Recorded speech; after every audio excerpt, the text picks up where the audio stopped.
Sa katatapos lang ng laro sa World Cup, nakatapat ng Team USA ang Team Italy, pero paano kung sabihin kung merong player na may lahi ng parehong bansa na ito?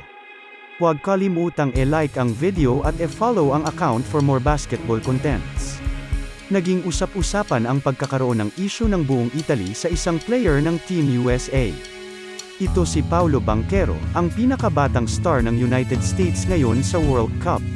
Isang palaisipan para sa maraming fans nito ang kanyang desisyon na maglaro sa ilalim ng USA sa kabila ng pagpapakilig niya pa sa mga fans nang sabihin ang kanyang plano na paglalaro suot-suot ang Italian jersey.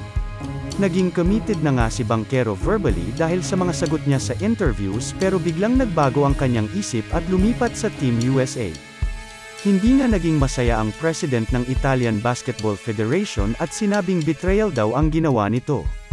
May personal na galit ata ang player kontra sa Italy dahil nung tinanong siya sa interview kung anong masasabi niya sa kanyang Italian fans, ang sagot niya lang ay, mukhang di nga pinagsisihan ni Banchero ang kanyang desisyon dahil sa katatapos lang na laban nila sa Italy ay tinambakan nila ito sa score na 100-63. Inasar pa nga nito ang kabilang koponan dahil harap-harapang nag-celebrate siya sa tapat ng kanyang mga kababayan tuwing nakakapuntos sila. Saang bansa nga kaya dapat maglaro si Banchero? O sa Pilipinas na lang kaya? Kaso baka maging bangko siya kung si Chot ang coach? Comment down below.